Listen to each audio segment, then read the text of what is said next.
At this point of the lecture, we're going to discuss some crucial events that are critical to this class at least, that lead to the escalation of tensions between the United States and the USSR and China. And by 1950, we'll see a full-scale Cold War culminate here. And certainly this is not a delineation of all events, but certainly ones that are crucial to this class. Okay, in 1945, you see the United States occupied Japan, as I mentioned previously, once Japan decides to proclaim formal surrender to the Allies. This occurs for a period of years from 1945 and 1952. Now, one thing important here that's connected to this class and to what I just discussed in the previous videos is this. What happens in Japan during this period? This is the post-war period, right? And when you think about during wartime, a country actually surrendering and acknowledging their defeat, and usually that leads to a signing of a treaty that comes to conditions leading to formal surrender. Well, during the imperial age, usually that empire, whether they're trying to establish a colony abroad or perhaps at war with a different European empire, if they win, they're able to basically set the conditions that are to the advantage of that victor, as well as find ways to weaken that enemy, whether it's taking their territories, making them pay war reparations, right? So, for example, here on the slide it says World War I and war reparations. So, with the end of World War I, Germany was blamed for the entire war, and the conditions that they set forth for Germany for surrender were very harsh. They wanted to make sure Germany wouldn't start another war, so they forced Germany to demilitarize, to eradicate their military. They forced Germany to pay war reparations. A huge sum of money came to, if you convert it today, it would be hundreds of billions of dollars in today's money. Why? To make Germany take financial responsibility of the war. Certainly Germany lost all its territory, or not all, but much of its territory that bordered France. And again, they were forced to acknowledge that they were responsible for the war. They had to accept full responsibility. So all of this stuff are punitive, right? They're meant to punish. Now let's compare that with the U.S. occupation of Japan.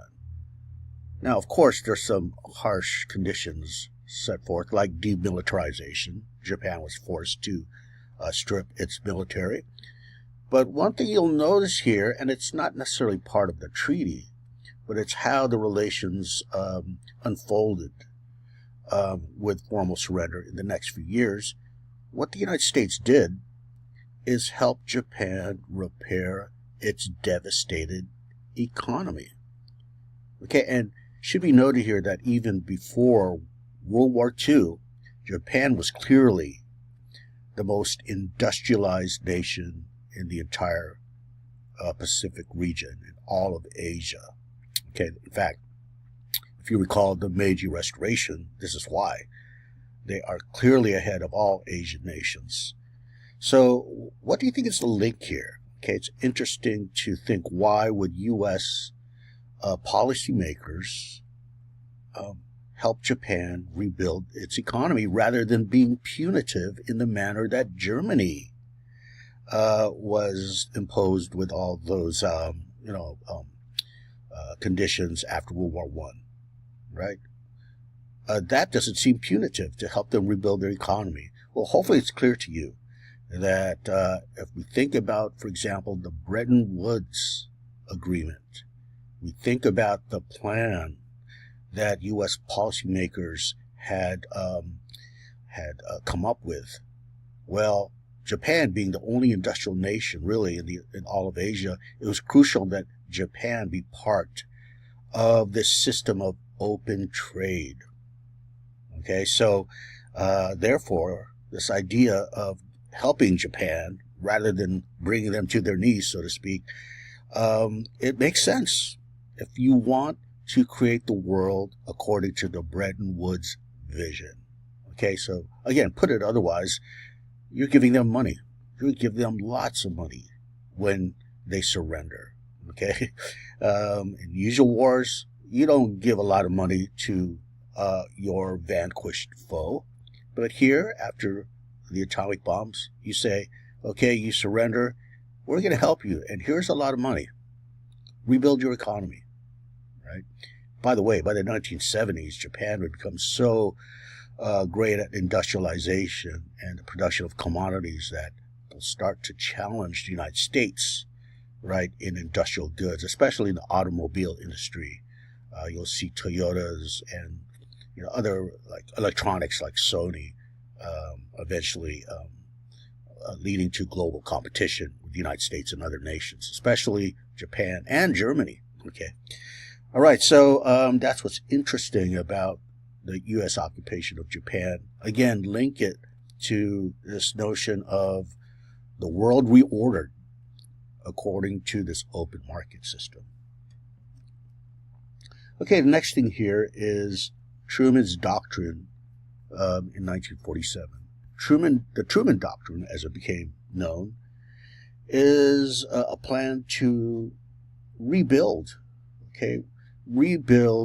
especially in Europe at this time, rebuild the war-torn nations of Europe by providing them mostly free money during this period. In fact, in this time, $13 billion in mostly free money would be given out to these various countries throughout Europe. Okay, that's called the Truman Doctrine. However, they had to support this notion of anti-socialism.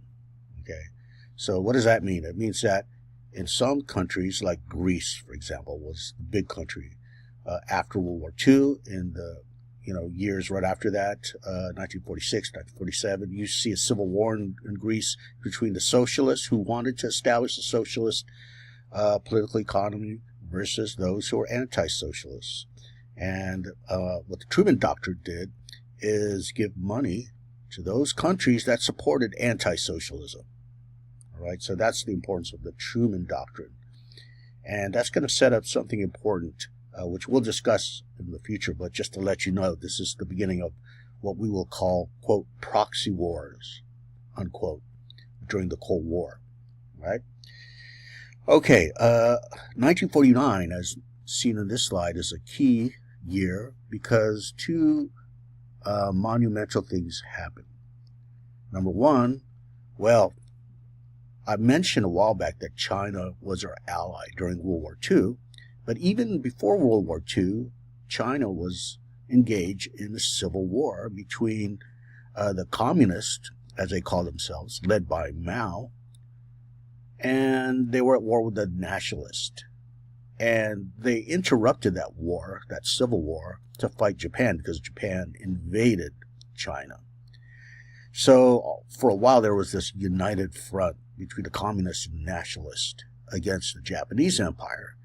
But with the end of World War II, 1945, well, the civil war in China restarted in earnest, right? And as it would turn out, by 1949, Mao and the communists would win that civil war and therefore establish a socialist regime in China. They would call their country the People's Republic of China, as it is still called today. So the People's Republic of China, PRC, was established in 1949. It is fully socialist. And what's the implication for that when you think about, again, the global vision of open markets? Well, it certainly serves as a formidable barrier to that, a big problem. If you want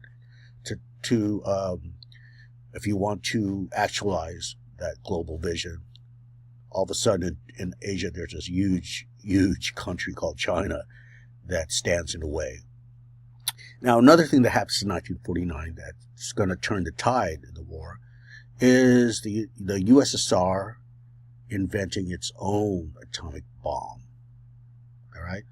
And, well, before that, the United States was the sole possessor of the atomic bomb. The United States invented the atomic bomb and dropped it in Japan. So we always had that in our hip pockets, so to speak, as we negotiated with the USSR. In these years, we knew that we had the atomic bomb, right? And therefore, we had the upper hand. Well, as you can imagine, right after World War II, you see the Soviet Union and its nuclear scientists working fervently to create their own atomic bomb. And lo and behold, by 1949, they successfully detonate its own atomic bomb. So that means now both sides possess atomic weaponry.